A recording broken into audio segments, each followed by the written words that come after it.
Alright folks, well, inspired by Mr.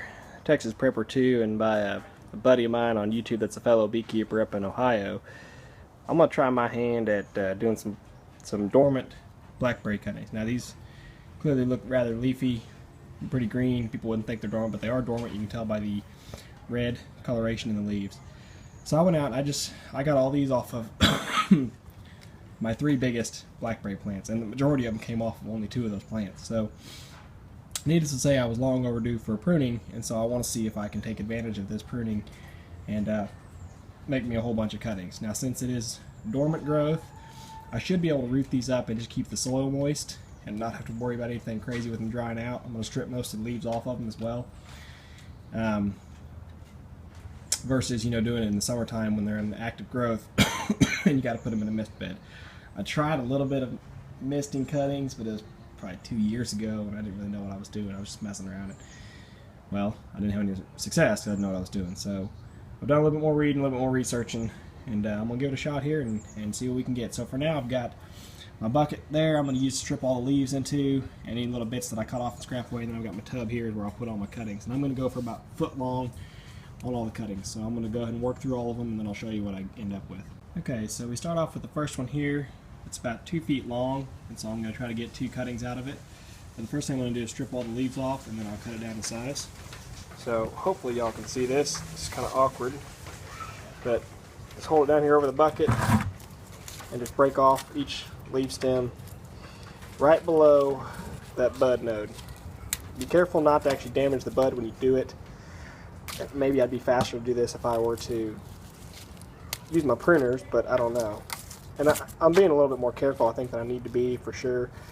Texas Prepper 2 just kind of ran his hand down the stalk and ripped them off like that, but we'll see. But just show you how I'm doing this.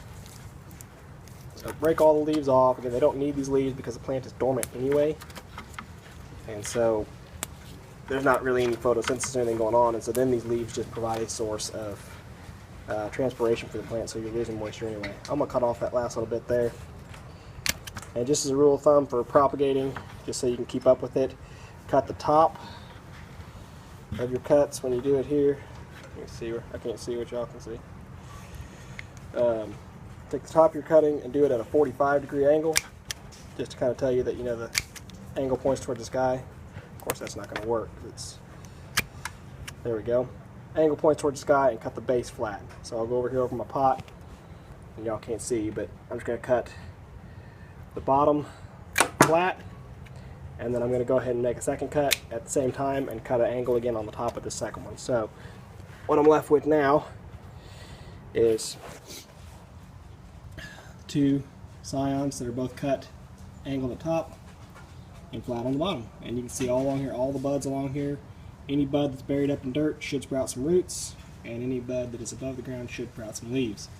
I might do a little bit of scarification, just scratch up the side of the stem, but I really don't know that I need to. I would say for the sake of science I would scarify one whole batch and not the other one, but I'll forget which ones I did anyway, so I don't know. I'll just wing it, but we'll see how it turns out. Alright, so here's my pile of loot, and just digging through them here, I've probably got over 100 of these cuttings, so if this even halfway works, I'll have way more blackberries than I can even imagine what to do with. I know I'll just end up planting them out on the edge of the woods or somewhere, just giving them away to people just to try to share the wealth, so to speak. But what I've done on every one of them, and I've read this is important with grapes, but I don't know that's really important with blackberries because of the way they tip anyway. On every one of them, the top is cut at that 45. Come on, zoom in. Okay. Y'all know I don't know how to operate this fancy camera. Oh, there it is. So the top's cut at a 45 like that, and then the bottom is cut square, which I mean not perfectly square, but more square. And I try to leave 4 to 5 buds on each one of these. So like I said, I'm gonna take them all here. Not gonna do anything real crazy with them. Just stick them all in the dirt as deep as I can go, water them up real good, and then set them over here to sprout. I'll just show you just for fun my grapes. Here's my grape cuttings that I took. And it's like I said, it's the same thing on all of these. They're cut 45 at the top, and then they're flat on the bottom. Now I'm not going to uproot one just to show you, which I just planted them yesterday, so it's not going to do any damage. But, you know, like I said, I really want this to work. Same thing for the grapes. If even half of these sprout, I have nowhere to plant them.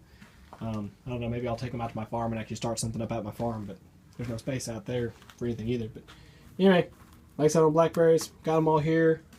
So, you know, nothing real technical. Here, I'll take a pot just like this one.